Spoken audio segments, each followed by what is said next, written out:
Good morning, everybody, and welcome to another edition of Wisdom Awakening. I'm your host, Bishop E.W. Jackson. Hope you all are starting a great day today and expecting great things from God today.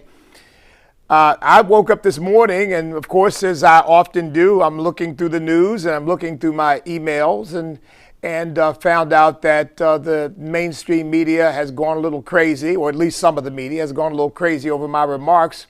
Day before yesterday, I think, about Black Lives Matter and about the Democrat Party. And I just want to say that for those who think that I was out of line in what I said, I offer you no apology.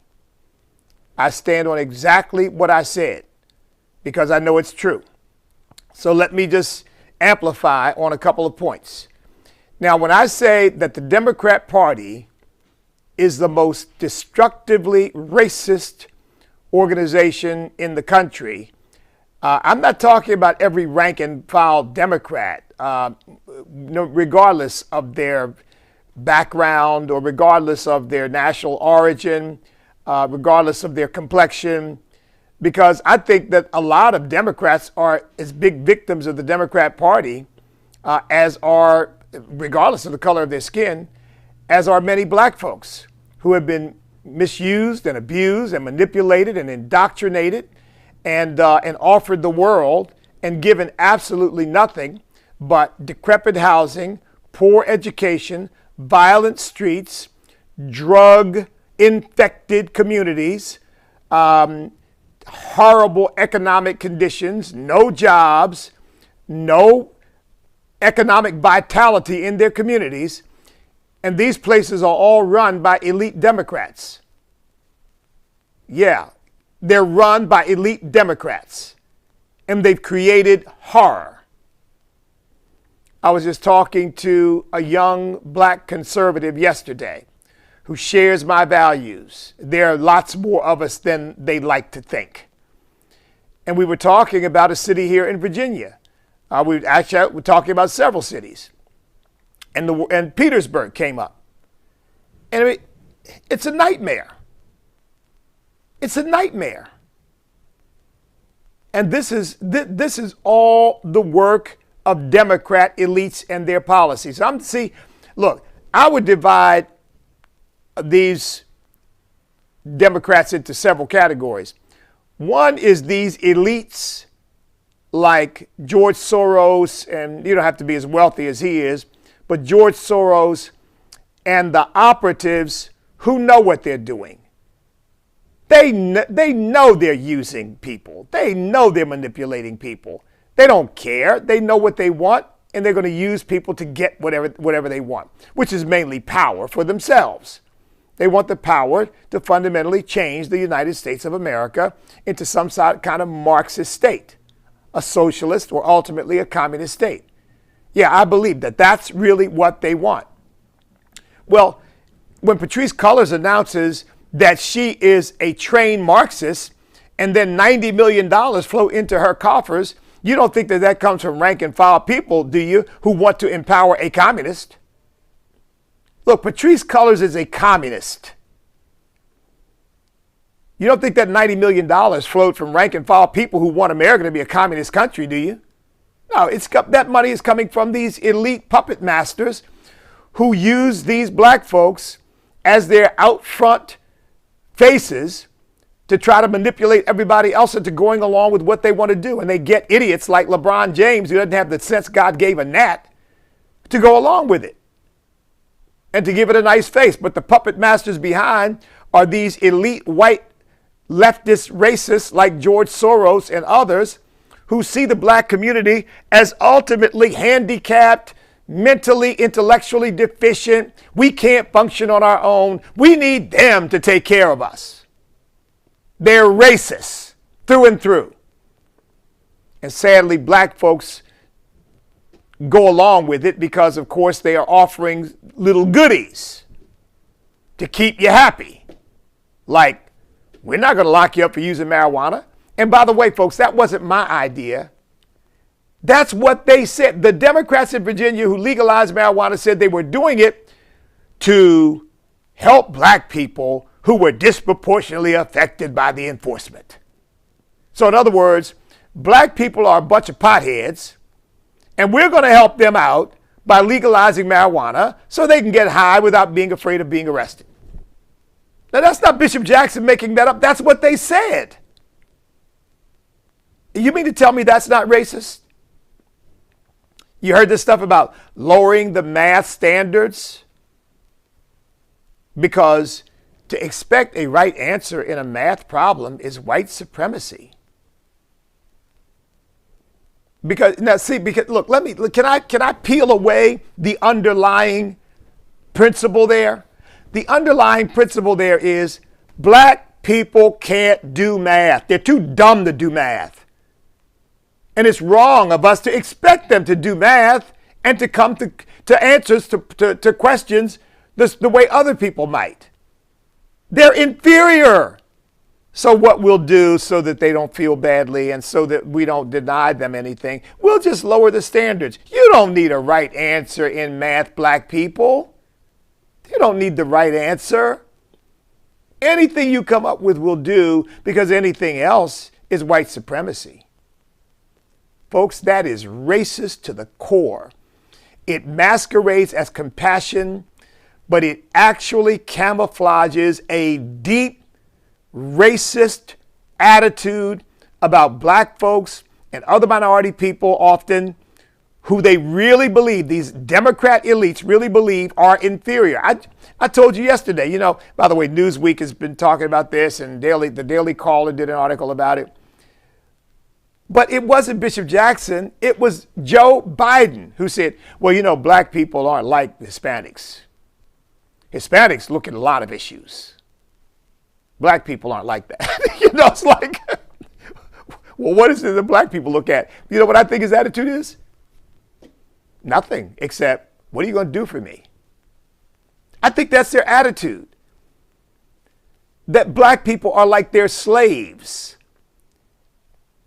begging for crumbs to fall from the table. And you know what? What these Democrat elites do? You know what they say? And we're going to give them the crumbs.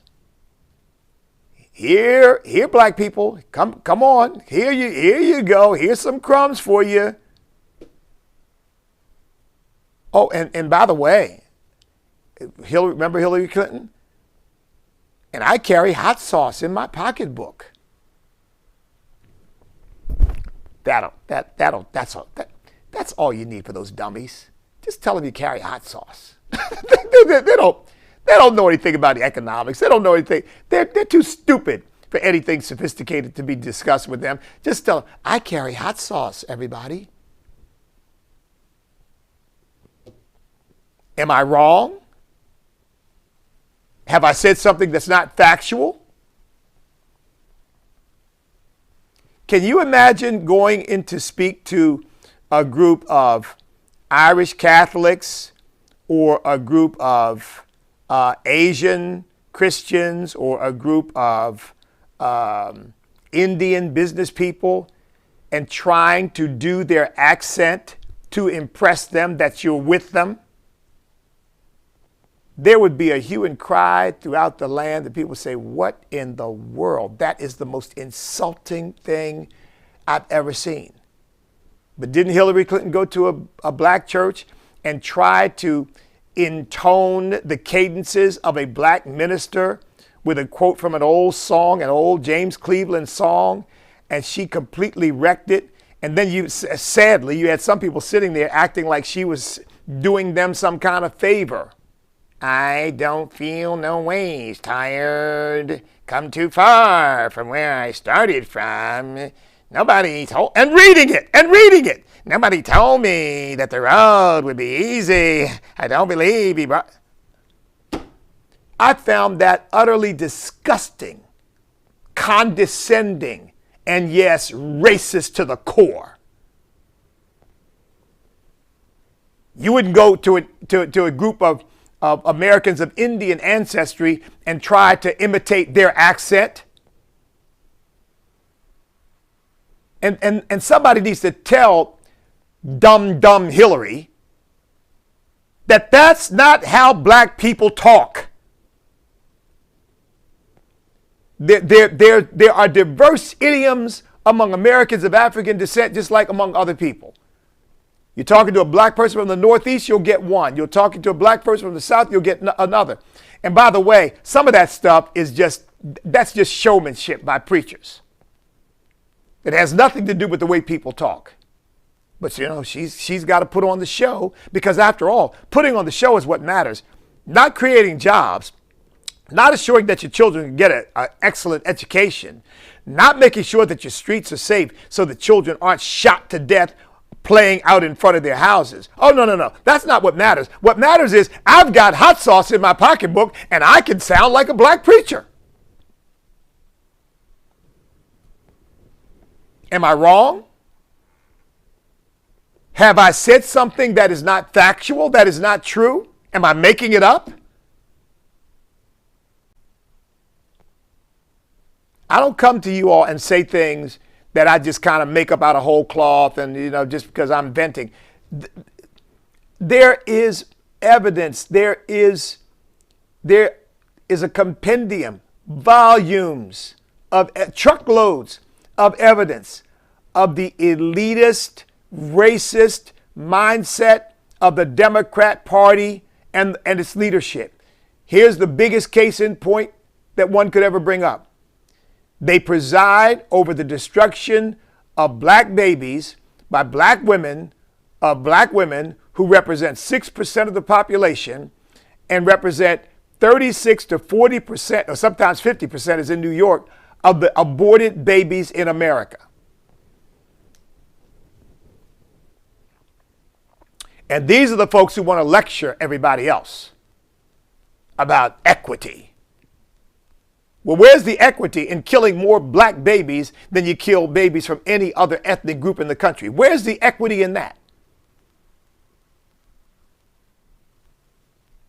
Planned Parenthood, I said the Democrat Party is, as far as I'm concerned, far more destructive than the Ku Klux Klan. Not because the Ku Klux Klan is not racist, they are. I have absolutely nothing but disdain for the Ku Klux Klan and white supremacists and any of that kind of ideology. By the way, no matter where it comes from, I have just as much disdain for white supremacists as I do for Louis Farrakhan as I do for white supremacists, because they're all cut from the same cloth and they're all equally evil.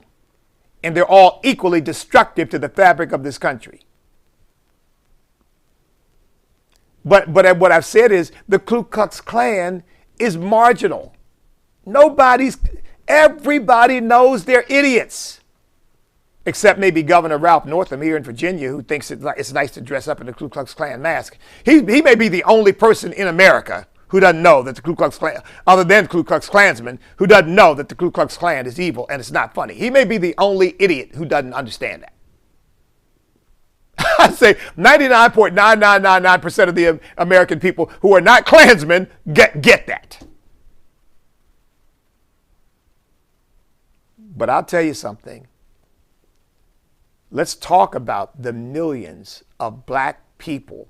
And yes, those babies would, just like me, be doing something with their lives right now. Millions of them killed by Planned Parenthood, intended to be killed by Margaret Sanger, intended to try to eliminate the black population or limit the black population. Either one would have been fine with her. She spoke to the Ku Klux Klan. She agreed with Hitler's eugenicist philosophy that you got to weed out. And she called people weeds. You got to weed them out. And you got Democrats taking blood money, some of them black, and they need to be called out on it, taking blood money from a genocidal organization like Planned Parenthood, and then they got the nerve to tell themselves, to tell other people that there's some kind of leaders in the black community.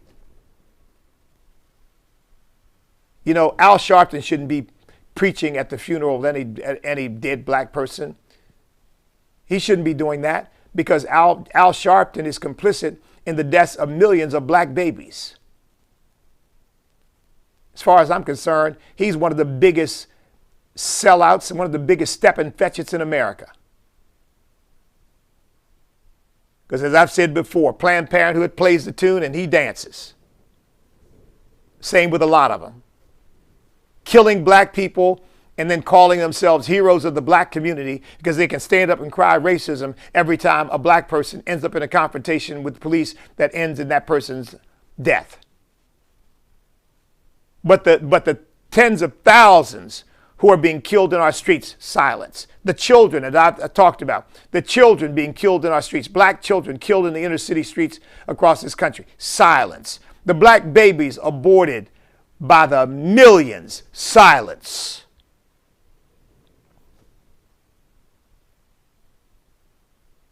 My statement that the Democrat Party, its elites who run it, its philosophy, its ideology, its approach are the biggest racists in America is exactly what I said, and it's exactly what I mean.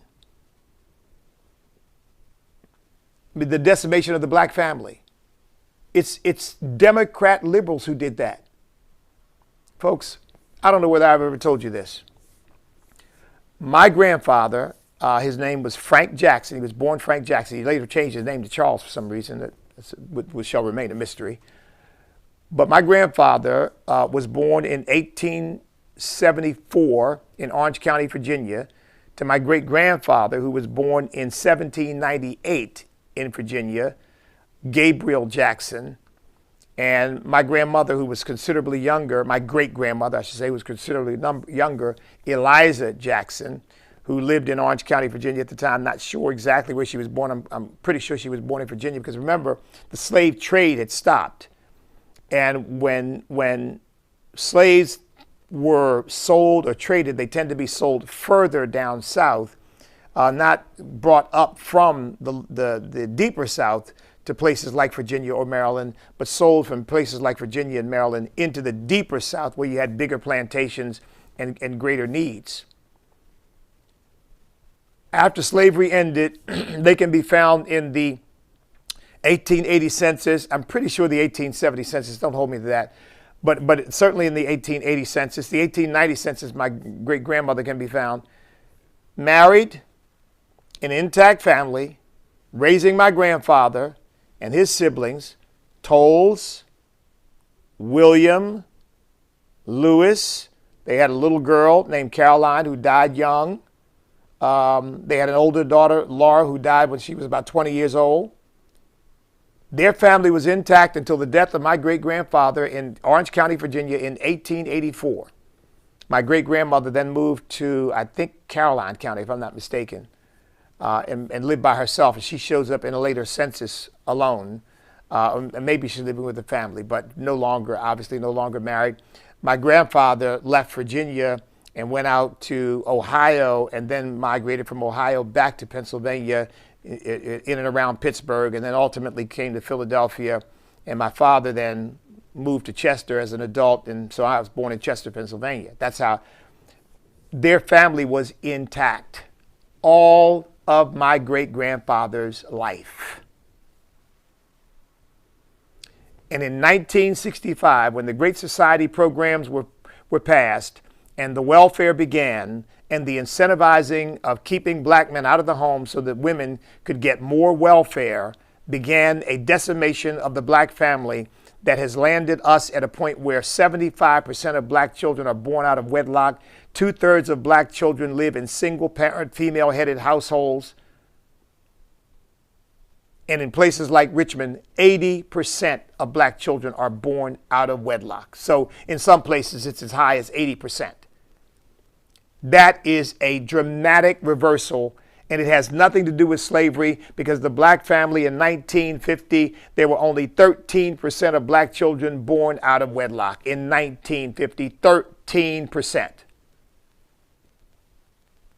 So this garbage that spews out of the mouths of these liars, everything goes back to slavery, it's slavery, it's slavery.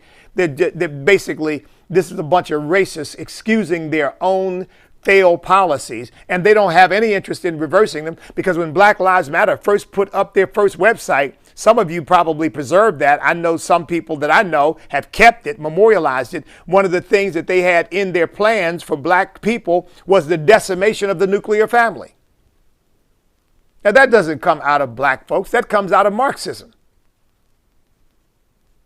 And I think the Democrat Party just loves that, because the more broken the family is, the more government becomes the chief cook, bottle washer, guardian, provider, everything. They like it that way. The Democrat elites like it that way. Because I said, then they can sweep in and round people up, and you want to keep getting your welfare check, and you want to keep getting your benefits, so come on, you got to go vote for us. And then they just keep them in that degraded situation.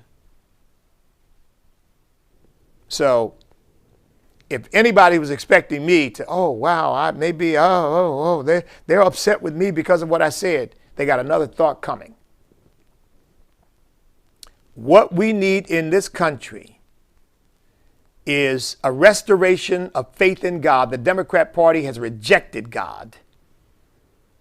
A restoration of the two-parent, nuclear, monogamous, male-female family built on the sacred union of marriage, raising children and bringing them up with the nurture and admonition of the Lord and with the values that made America the great nation we've become. An open educational system that allows parents to choose the best education for their children and have the tax dollars follow the parent's wishes rather than the parent be dragged to some non-accredited failing school because that's where the government assigns that parent to go. And an absolute crackdown on the 10% of people who live in the black community that are terrorizing everybody else with gang warfare and drug dealing and all this craziness that endangers the lives of innocent people who can't even walk the streets safely. Now, that's what's needed. And the Democrat Party can't deliver that because they don't want any of that. They don't want to solve any problems. They want to keep black people in their degraded condition. They like the idea of treating black people like they're intellectually and mentally handicapped. They like treating black people with like they're inferior. They're inherently inferior. And they like propagating the idea that police are out hunting down black men. A lie out of the pit of hell. As I said before, they're not hunting me. They're not hunting my son. They're not hunting any of the black men in my church. Why not? Because they're not out in the streets doing things that bring them into confrontations with the police. That's why. And they were either taught by their parents or they're being taught by the church to respect authority according to Romans chapter 13. And if you have a problem with these officers, there's a proper way to handle that. If you feel that an officer has transgressed his authority, there's a proper way to handle that. Not getting into a tussle with a cop and trying to take his gun and end up getting shot dead in the process. Or resisting arrest and getting into some kind of tussle that ends in maybe an accidental killing.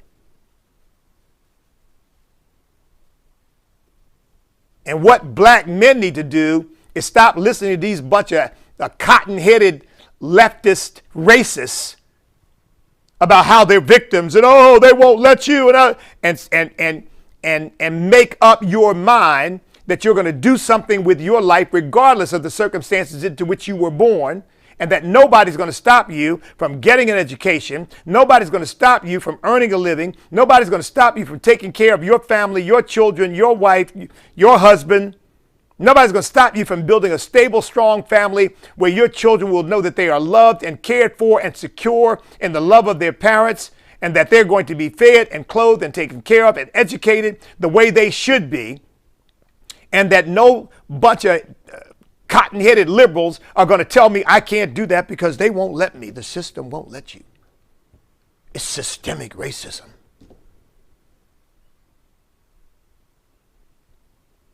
No, I tell you what it is.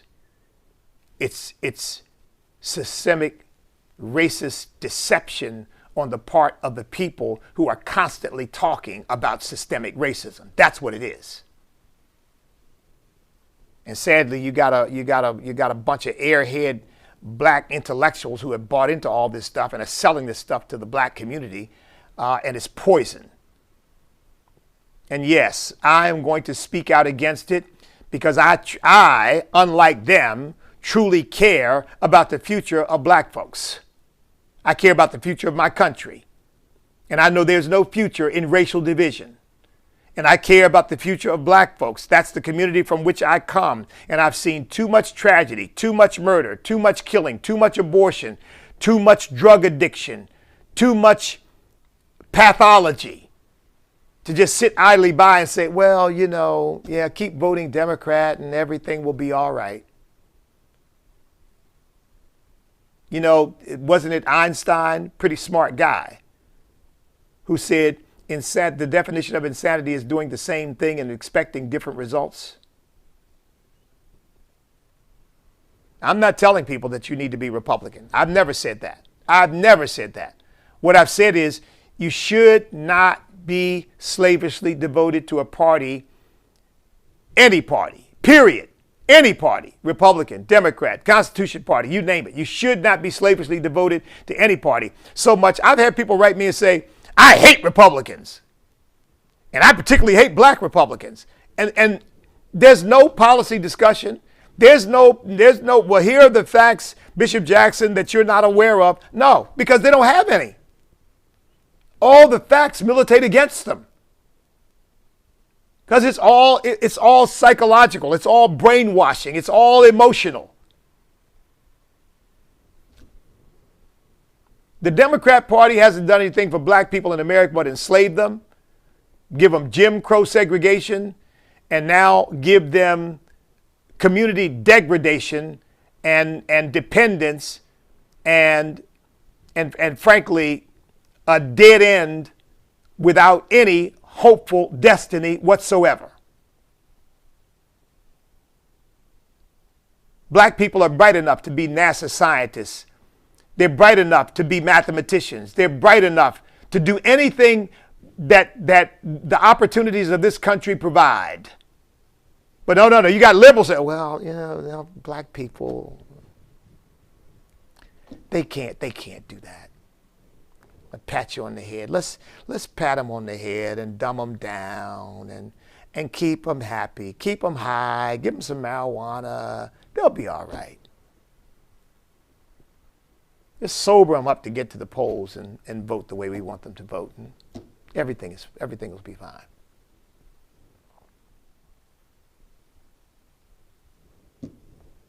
So, if they were looking for me to back off, I am dug in. And you know, folks, can I say this to you? And then we're going to come to the Word of God. I've asked God for this, and I've said this on occasion, but there are a lot more people listening to me now than perhaps have heard me speak in any particular venue. This is what I have asked God for before I leave this earth. And I'm not planning to go anywhere anytime soon, okay? So just so you know, I know that'll disappoint all the leftists out there, but I'm going to be around a good long time. But I've asked God for this. Really two things. I'll tell you the two things I've asked God for before I leave this earth. I've got some personal things, but I won't get into that. But this is more, I think, for public consumption, because some of the personal things are not. But I've asked God, number one, Lord God, before I leave this earth, I want to see my country come back to the Judeo-Christian values that made America the greatest nation on earth and allowed you, in spite of our faults, in spite of our failings, allowed you to bless this country to become the richest and most powerful and most free and most prosperous nation that the world has ever known. And those values begin with faith in God. Blessed is the nation whose God is the Lord. America has been blessed because our God is the Lord.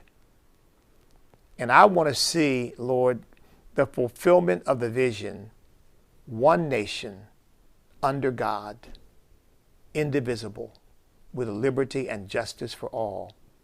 See, because there will never be liberty and justice for all without us being one nation, and we will never be one nation if we're not under God.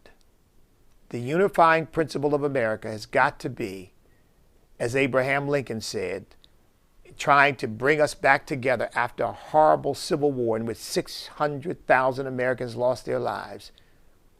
He said, we all read the same Bible. we all pray to the same God. And the left is trying to destroy that reality. They're trying to upend that. They're trying, no, we don't read the same Bible. We don't pray to the same God. They don't want the God of the Bible. But that's what it's going to take. We need an awakening. And that's why what I'm doing is called Wisdom Awakening. The network of various productions we're doing will be called the Awakening Network. I've got a television program that will be starting soon. It will be called Vision Awakening. And my radio program at 1 p.m. Eastern Time is called The Awakening, because I'm really believing God for an awakening in our country. So that's one thing I've asked God for before I leave this earth. And here's the second thing: an end to the ghetto as we know it. That Americans of African ancestry, some of us of slave ancestry, would rise up and fulfill all the God-given potential within us. That instead of being characterized often by the streets and all this stupid gangster rap music that's supposed to be some kind of CNN of the streets, which just nothing but sin and pathology run amok. And you got people like Michael Eric Dyson praising it as some kind of authentic expression. It's an authentic expression of sin and evil, is what it is. And I want to see the day come when Americans of African ancestry are expressing their brilliance in math and their brilliance in science and their brilliance as writers and their brilliance as business people and their brilliance as teachers and professors, teaching real history and real information, not this woke garbage that's supposed to pass as some kind of intellectual substance and food when it's really nothing but cotton candy for the brain. To see the inner cities, if they're primarily populated by black folks, that the streets are clean and they're safe and the gangs are no more. I mean, why do gangs have to permeate the black community? They don't permeate other communities in our country. They don't. And if I have anything to do with it, they won't. We need to, some of you watching me right now, I know are in prison right now. And some of you have been saved and you're going to get out and you're going to build a life for yourselves. And God bless you. I want people to be able to do that. I want there to be a pathway to redemption for everybody. I want you prisoners who listen to me and write to me. I get letters from prisoners all the time. I want you to know I love you and I pray for you. And I really believe that God can do a great work in your life. But for those hard-hearted people who think that killing and robbing and stealing and hurting other people is the way they're going to live, we have to lock them up and throw away the key. Period. So that the law-abiding citizens of our country, the law-abiding Americans of African ancestry living in these inner cities, can live in cities of peace and safety and tranquility.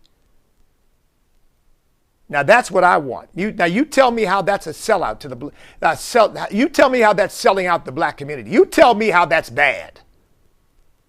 All you leftists who criticize me, you tell me how I'm wrong. Is the God part you don't like? Yeah, I know some of you with your godless, atheist, foolish selves. You don't know that's what you really need. I want to see fathers in their homes, taking care of their children, loving them, caring for them. Folks, I can't begin to tell you. I've shared this with you before. I get emotional talking about this stuff. Because, see, I was one of those kids in the streets. By the age of 10 years old, I was in a gang. I was committing petty crimes.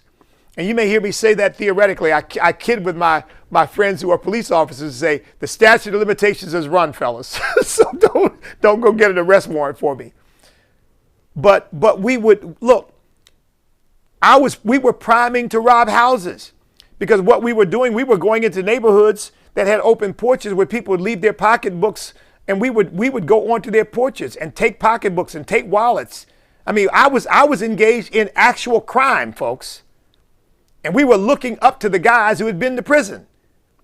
And race had nothing to do with it. It was the fact that I was a foster kid. My mother and father weren't there. I was angry. I was rebellious. And I had the attitude, nobody's going to tell me what to do. I'll do what I want to do. I went to school when I felt like it. Almost failed out of 5th grade. And then my father came back into my life. Everything changed. Everything changed. The man you see sitting here before you right now, I'm the man I am because my father took an interest in me and began to wrench all that garbage out of my head and instill in me a sense of vision and hope and possibility in my life.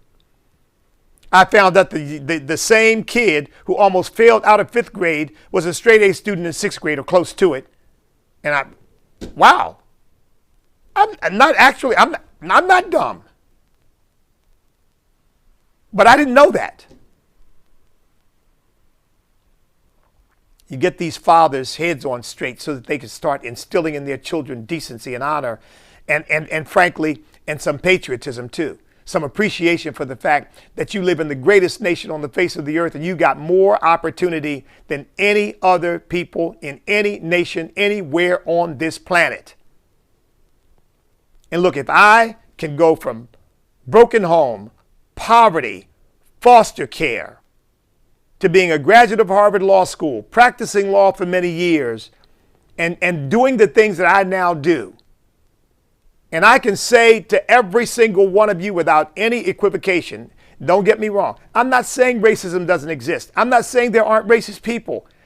Human beings are sinful. And racism, hatred of somebody because of the complexion of their skin, is just another manifestation of sin. Like I said before, Cain killed Abel, first murder ever committed in human history, and it had nothing to do with race.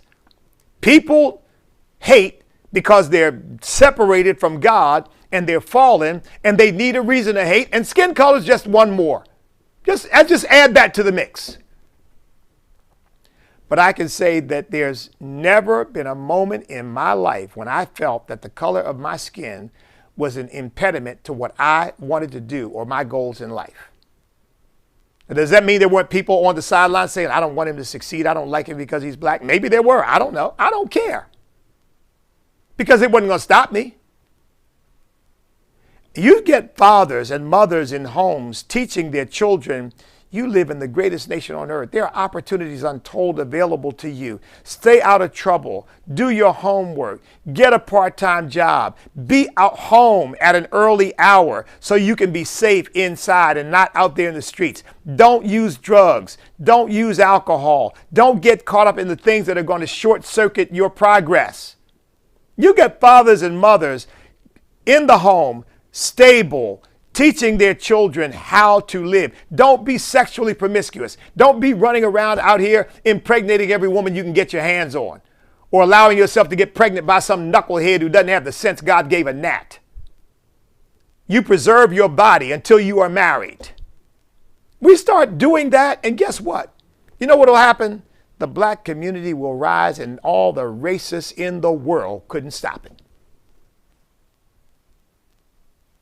And that's my vision. That's what I want to see happen.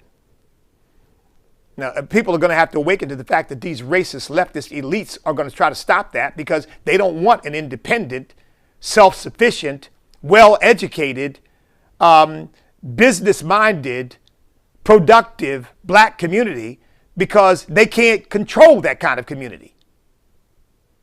That's why they hate people like me so much. That's why they hate Tim Scott. They've been trying to undermine his background. They did the same thing to me.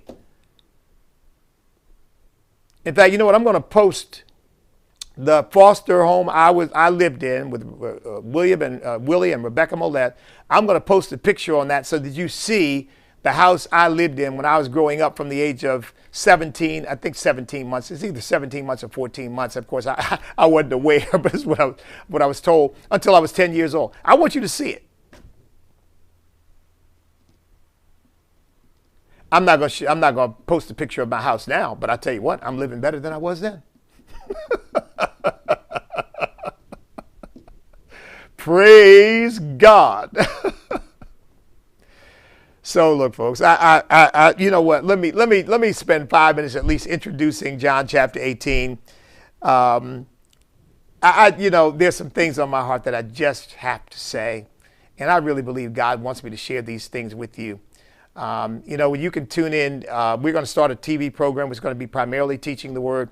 And you can tune in every Sunday morning at 11:45, 11:50, somewhere in there, to what is going to be called Vision Awakening. That's me preaching at my church, where it's all, and I'm just going through the Word of God, and that's all I'm doing. But on these, it's a dual purpose that I have here. And sometimes I will be able to get into the Word most of the program, but at other times I'm going to be doing commentary because there's just some things that God has put on my heart that I've just got to share with you.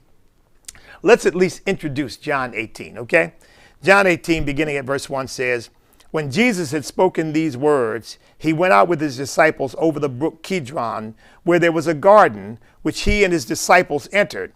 And Judas, who betrayed him, also knew the place, for Jesus often met there with his disciples." I never lose an opportunity to say this. All that is wrong in the world, and I've had these leftists who don't know anything about the Bible and don't know anything about original sin and don't know, they're just spiritually illiterate. They misinterpreted something I said about all the problems and from horrific storms to birth defects are all the result of sin. They say, "Oh, Bishop Jackson said if your child has birth defects, it's because you sin." I mean, a lie out of the pit of hell. I never said that. I don't believe it. Here's the point I made, because I'm going to make it again here. All that is wrong in the world began with sin. All that is wrong in the world began with sin. What we call original sin. But there's a sin before Adam and Eve's original sin. And you know what that is? That's the sin of Satan's betrayal of God in heaven. And so really all sin emanates from a single sin. And that single sin is betrayal.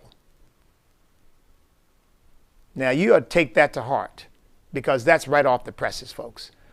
All sin began with a single sin, and that is the sin of betrayal. Satan betraying God in heaven. And he continues to reenact that in the lives of people over and over and over and over and over again. I think one of the lowest forms of misbehavior and sinfulness that a person can engage in is the sin of betrayal and disloyalty. This man had walked with Jesus for 3 years, and he went off and assembled a group to come kill him. It says, Judas, who betrayed him, knew the place. He was the one who led them to where Jesus was, because he'd been with him long enough to know exactly where he would be.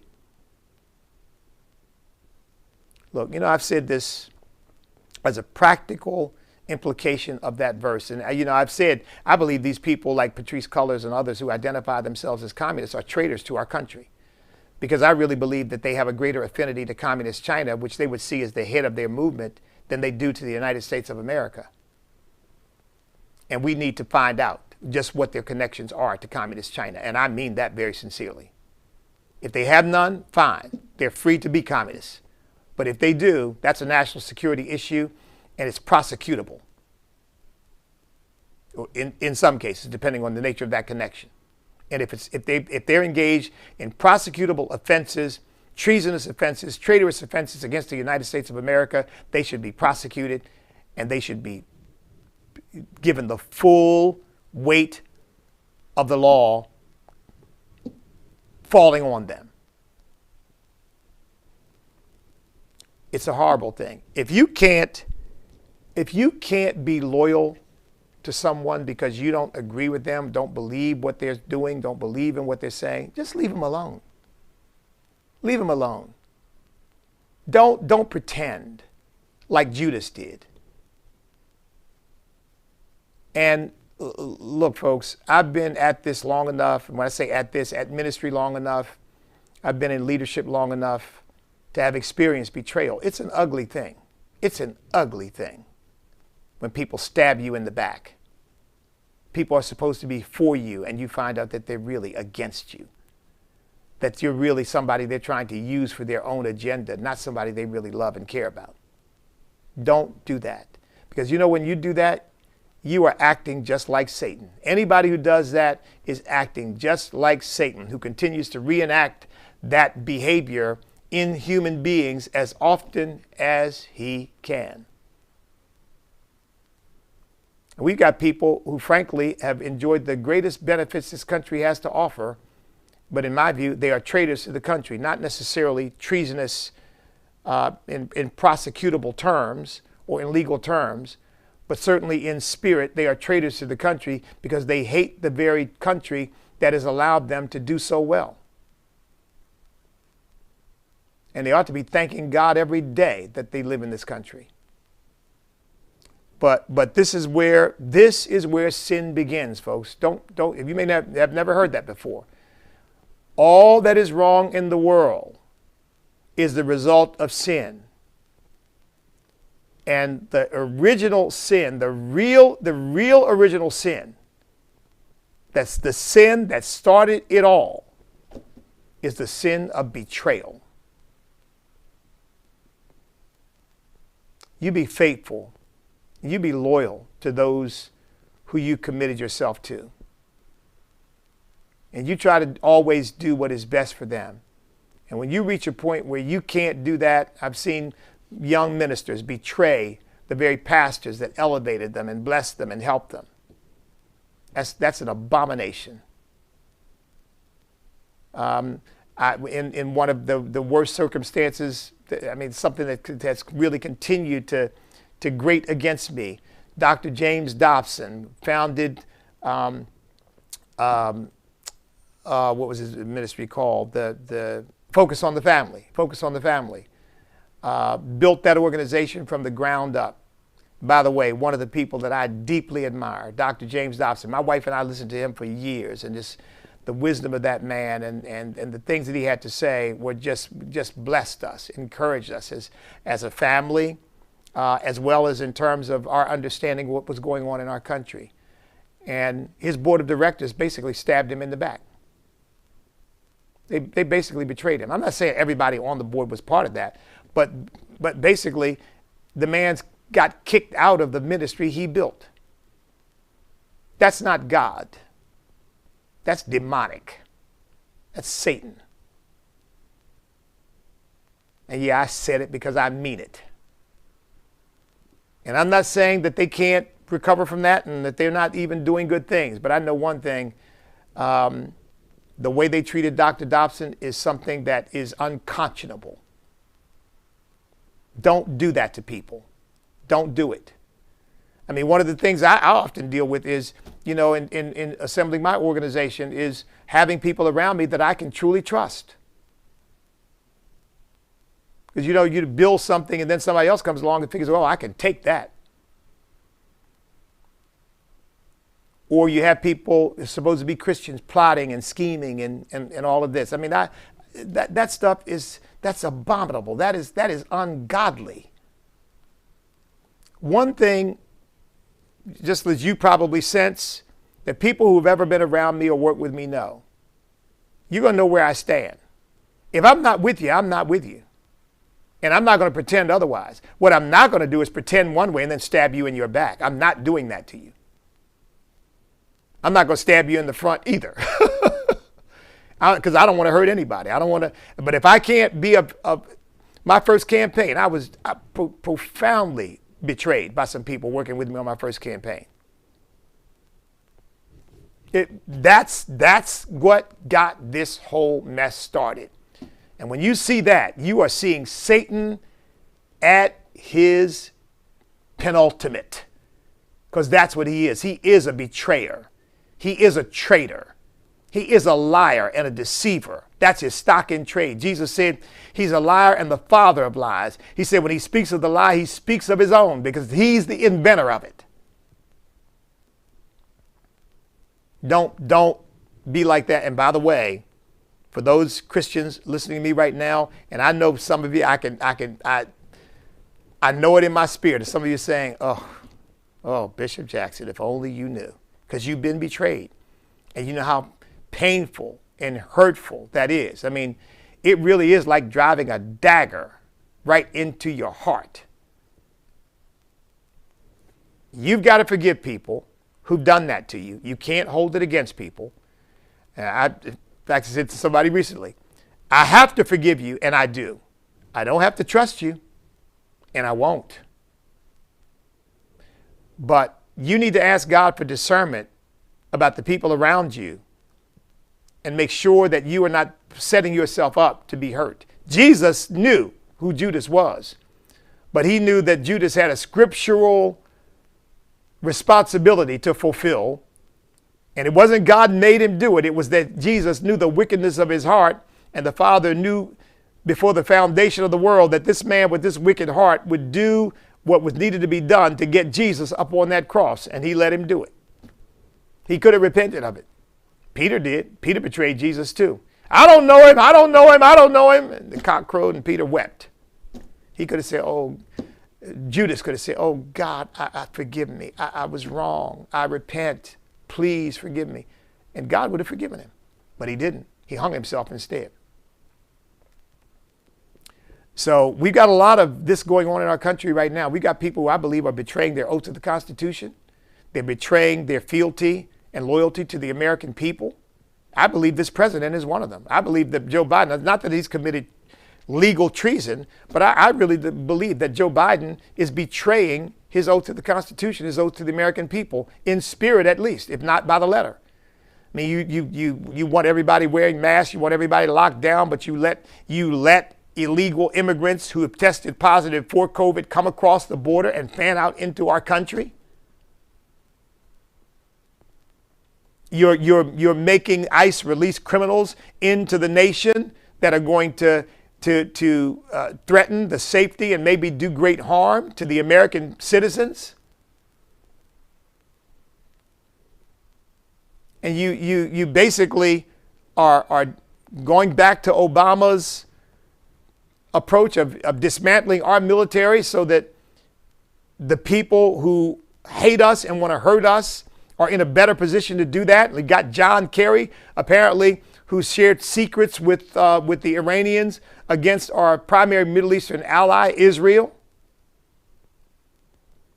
You've got a son who sold us out to China, basically.